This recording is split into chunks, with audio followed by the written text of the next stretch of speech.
Nora Hamdi, vous racontez l'histoire d'une jeune artiste peintre qui accepte de modifier son nom sur sa boîte aux lettres, on le précise. Pourquoi? Pour pouvoir tout simplement se loger à Paris, la capitale française. Et ce changement d'identité va la renvoyer à un secret qui entoure la mort de ses parents en Algérie. On regarde la bande-annonce. Ce que je vous propose, c'est de modifier votre nom et prénom. Changer Yasmine Bellifa en Janine Belli. Tout s'est passé si vite. Je n'ai pas eu le temps de réfléchir sur ce que je viens d'accepter. Voilà, j'ai trouvé un studio à Paris, je vais déménager, tout est réglé. Et comment tu vas faire pour payer? Tu vas vivre de quoi? Je t'ai dit, je vais vivre dans mon métier. Je pense sérieusement que c'est un vrai travail ce que tu vas faire. Ah oui, ça peut marcher. Je n'ai pas eu le courage de lui dire que j'ai dû changer de nom pour habiter Paris. Changer d'identité pour devenir parisienne n'était pas dans mes plans. Le monde parisien, le vivre entièrement, c'était mon quotidien. C'était hier, c'était maintenant, le monde parisien. Je le respire concrètement, je prends mon destin en main. Des rêves plein la tête, des galères qui m'entêtent. Je pars à la conquête, croyez-moi, je suis bien prête. Être dans la survie, ça fait partie de ma vie. J'avais tout fait pour ne plus y penser. Mais je vais tenir combien de temps comme ça? J'ai essayé de démarcher des galeries, mais y a rien. Tu veux que je te prenne de l'argent? Non, c'est bon, ça va, je vais me débrouiller. Faudrait que tu mettes ta fierté de côté, des fois tu veux jamais te faire aider. Et en fait, faut que je passe devant les parents. J'en ai marre sur le pigeon voyageur à chaque fois.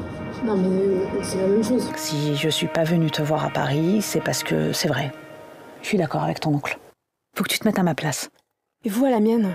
Il y a un sale goût amer dans ma gorge et ça m'empêche clairement de respirer. Je dois récupérer mon nom, mon identité, mon histoire. Mais laquelle? Ce changement d'identité a réveillé ce que j'avais réussi à oublier. Ça me renvoie clairement à qui je suis.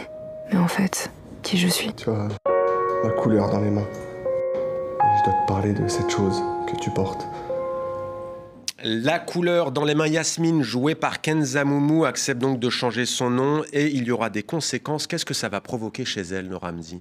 Un questionnement sur l'identité avant tout, puisque elle s'est... D'abord, elle ne pensait pas qu'on pouvait lui demander cette question, parce qu'en plus, c'est une artiste, elle sort des Beaux-Arts, elle pense qu'elle va être artiste à Paris, donc elle découvre la ville. Et la première chose qu'elle découvre, c'est qu'on l'enferme à travers un nom d'origine arabe. Et pour elle, elle ne se vit pas du tout comme... Enfin, arabe, pour elle, n'est pas un gros mot. Et donc, elle découvre que c'est quelque chose, pour certaines personnes, de problématique. Et puis, il y aura un véritable questionnement. Alors là, il s'avère qu'on lui demande de changer le nom uniquement sur une boîte aux lettres. Dans la vie, tout le monde l'appelle par son vrai nom arabe.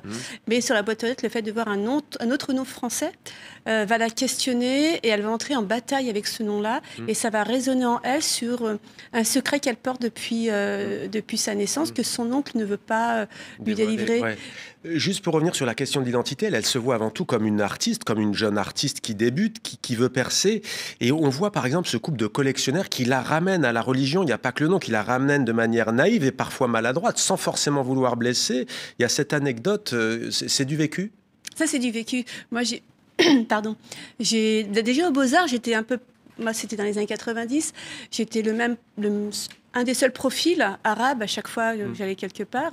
Et on me ramenait tout le temps à mon éducation musulmane, à mes origines arabes, Est-ce que tu vas pouvoir dessiner ça, peindre ça ou est-ce que c'est aussi ça, c'est aussi comment la fonction même d'artiste est questionnée à travers des origines, ce qu'on ne pose pas forcément à d'autres. Exactement, on ne posait jamais d'ailleurs la question à d'autres, mais moi je devais reproduire mes origines, tandis que là, elle fait du lettrage, donc, et puis elle fait une peinture universelle, donc c'est quelque chose qui gêne les gens, parce que du coup elle rassemble, mais c'est vrai que les galeristes dans l'art, ils sont très fermés, donc, et puis ils ont une vision erronée de la culture arabe, et c'est ça que j'avais envie de remettre en place, parce que Yasmine est un personnage qui vit ses origines comme une richesse.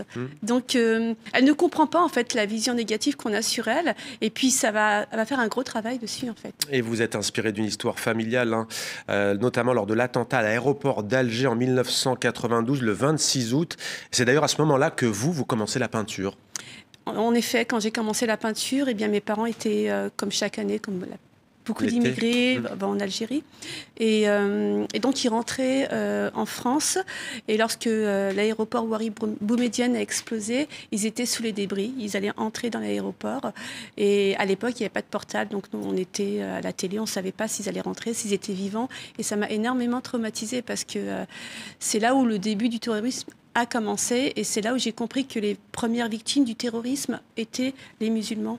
Et Enfin, voilà, c'est le début d'une... Bien avant le 11 septembre, vous voulez dire, ouais, ou bien avant. Bien avant, puisque l'Algérie a été un des premiers pays victimes du terrorisme. Donc c'est quelque chose qui tout de suite m'a questionnée, en fait. Et puis moi, je sortais des Beaux-Arts et je commençais ma carrière dans la peinture. Et c'est là où il y avait une résonance entre la vision que l'on donne des Arabes et l'art, la peinture. Je me suis dit, là, il va y avoir un travail à faire. Film adapté de votre roman, écrit en 2011, édité par Léo Schir, qui nous a quittés d'ailleurs il y a quelques jours à l'âge de 76 ans. Qu'est-ce que c'est une autre corde à votre arc, le cinéma? Qu'est-ce que ça vous apporte?